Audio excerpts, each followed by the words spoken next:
everyone, and welcome back to episode 7 of Flip of a Coin, the docu-series. As you all know, I am Jamie, and today I'm going to be talking about my own personal story with anorexia nervosa, as well as what it is, what are some of the signs and symptoms of it, what are some of the treatments for it, what it's like to have it, and how to help someone who is dealing with it. Anorexia nervosa has been a huge part of my life. I'm 21 and I've had it since I was 11, which is an extremely young age to develop it, but it has been with me for about a decade now. So I am going to be talking a lot about my experience, and I also researched a lot about it to share information onto all of you. As always, before we get officially started, please don't forget to like, comment, subscribe, and of course share this channel to anyone that you think could benefit from it or who has a story to tell. Comment down below if you want to share your story or if you have any ideas for future episodes. No story is too big or too small, and every voice is heard here. You don't have to be silenced by the stigma. You don't have to ever feel like you are alone. Just a little disclaimer, the official term for the disorder that I'm talking about is anorexia nervosa. A lot of people just call it anorexia, which is what I'm going to refer to it as from here on out, is my anorexia. But the correct term for the disorder is anorexia nervosa. The reason why I'm saying that is because someone can be anorexic without having the actual disorder. The term anorexic just means a lack of eating. So a cancer patient could have anorexia. They could have trouble with eating or not be eating. So they're technically anorexic, but they don't have anorexia nervosa. I must be in heaven because we're already up to episode 7.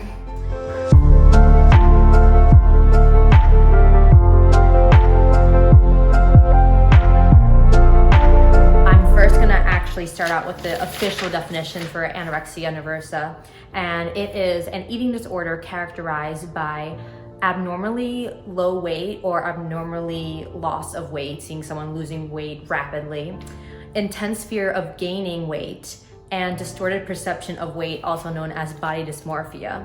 What that is someone who is severely underweight can look in the mirror and see themselves as a whale. I'm a perfect example of that. No matter how much weight I've lost due to my anorexia, I look in the mirror and I still think I'm huge. To this day, I can't look at pictures of myself without pinpointing every little inch of fat that I see. I ask my mom and my boyfriend on a daily basis if I've gained weight because I'm so terrified of it. And when I look in the mirror, I see that I have gained weight, even though in reality I haven't. So that distorted perception, that body dysmorphia, is a very real thing. And unfortunately, my reality is different than actual reality because I'm seeing myself completely differently than how other people are seeing me, and that is a huge thing with anorexia. You genuinely believe that you look the way that you're seeing yourself because that's how you're seeing yourself. So I'm going to start with some statistics about anorexia nervosa. These statistics are provided by the National Eating Disorders Association as well as the National Association of Anorexia. Right now I'm talking about eating disorders, not specifically anorexia nervosa, but bulimia nervosa and other eating disorders that fall under the category of an eating disorder. A total of about 30 million people in the US alone suffer from an eating disorder. Out of those 30 million, about 10 million men suffer from an eating disorder. So that's 1/3 of men, 2/3 of women. So just to be clear, men can have eating disorders. Men do have eating disorders. 70% of those 30 million people in the US who are diagnosed with an eating disorder do not get help solely because of the stigma surrounding it. One really interesting statistic that I found out that is mind-boggling to me is that anorexia nervosa is the 3rd most common chronic illness among adolescents, after asthma being the first and obesity being the second, which is kind of ironic that obesity is second and then anorexia nervosa is the 3rd. But it is a chronic illness. That does mean that it doesn't really go away, but there are ways that you can treat it and there are ways that you can cope with it. Anorexia nervosa is also the most deadly mental illness.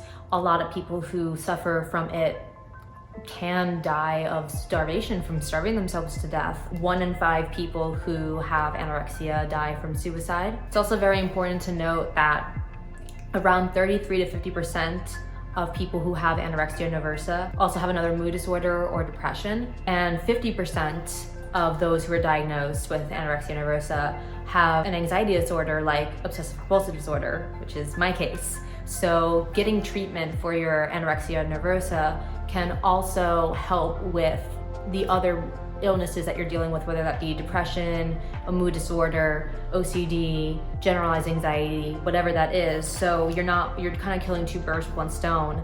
If you get treatment for one, you are hoping to get treatment with the other. So going off of that, as you all know, if you've seen the first video of this docuseries, I explained my personal struggles with obsessive compulsive disorder, otherwise known as OCD, and I developed anorexia at the age of 11.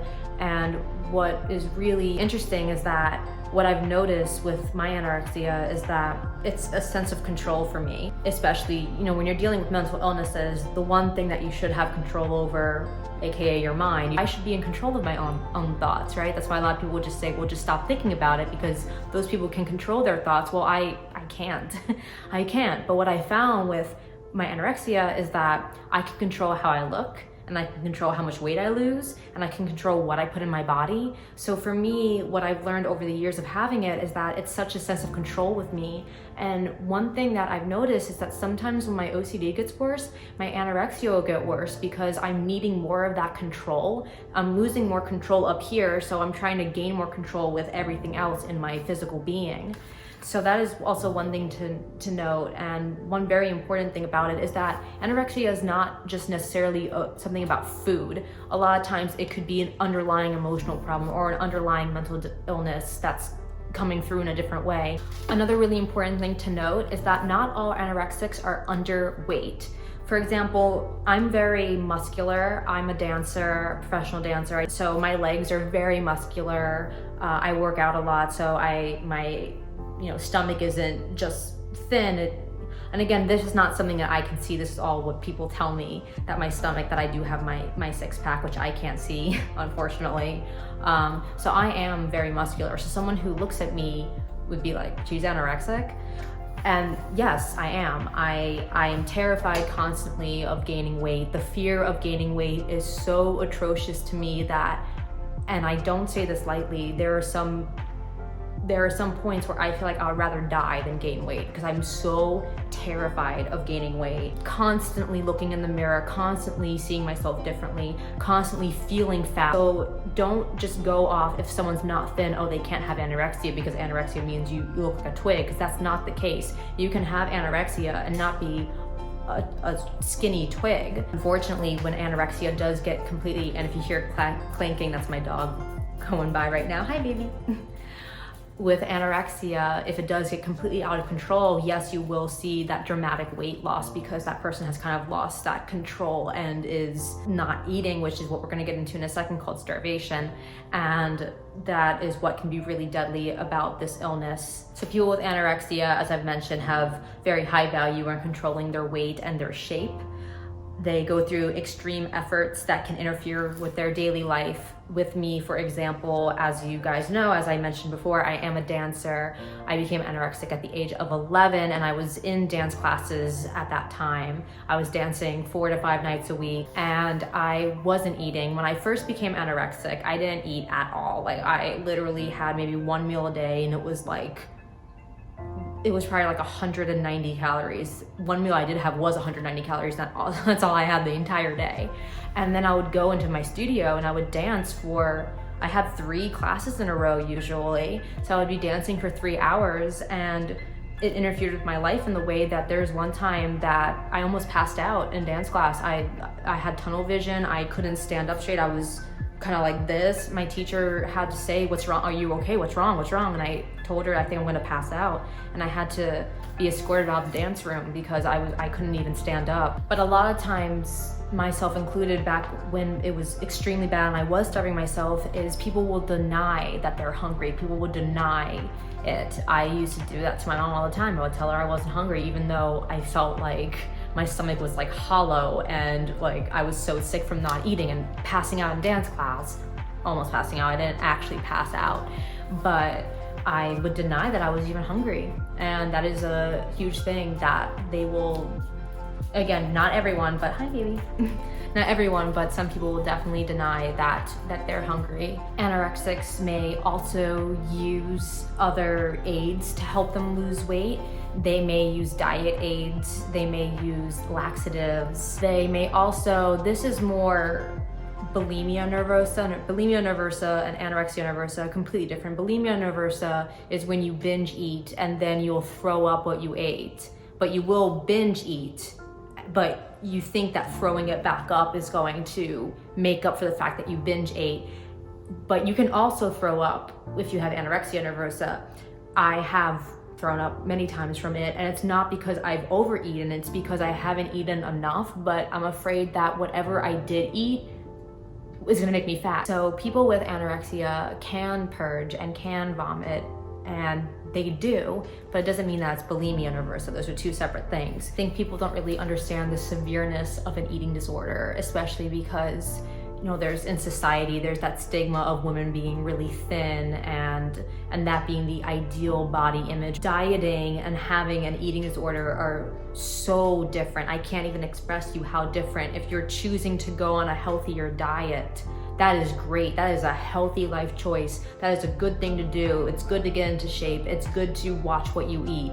It's good to have a healthy body, because a healthy body, you only have one body in your life, so take care of it.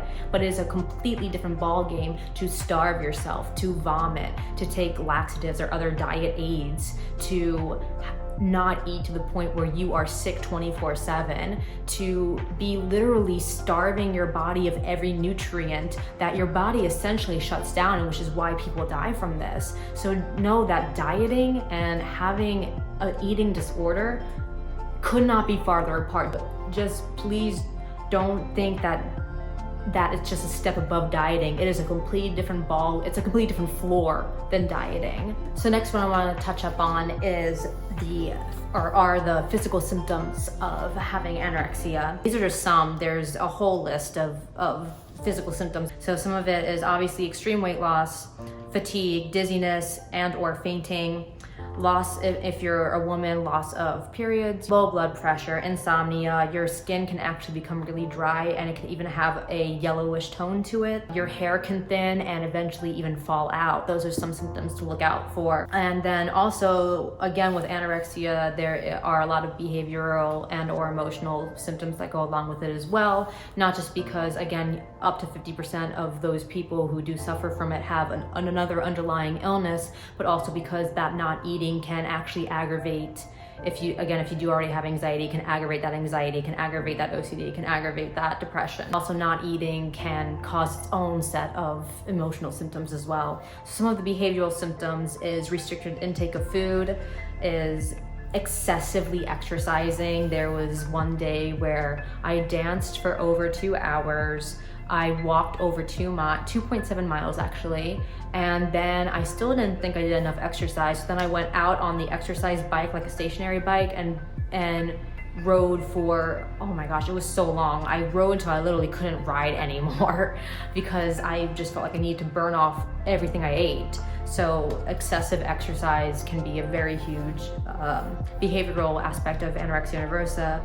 Use of alternatives, like I said, the laxatives, the diet aids, vomiting, skipping meals, denying the hunger, not eating in public. Whenever I went to birthday parties when I was younger, I never ate. A lot of times it was pizza and cake, typical birthday party food. Never ate it, never ate in public. They would offer it to me, I would deny it. Frequent weighing, going on the scale multiple times a day, every single day, constantly looking in the mirror, constantly trying to find a flaw or an inch of fat, or again, seeing themselves as fat, but and all of those fall under that. There's constant checking in the mirror. A lot of times you can become really, really cold because obviously you don't have any excess to keep you warm. So a lot of times you will see some anorexics actually wear extra layers even when it's hot out, or they can also wear those extra layers because they don't want anyone seeing their body.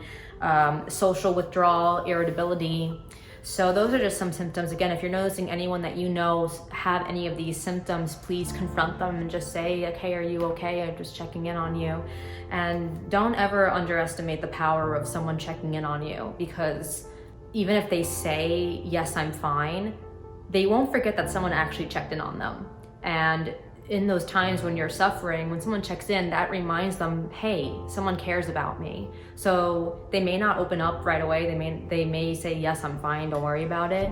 But if you check in on them, if you're noticing they're having these symptoms and you check in, they're gonna remember that someone's caring about them. So never underestimate the power of checking in on your friends. Even if you think that your friends are the most happy and strong people that you know, check in on them. It's always something that's really beneficial to do.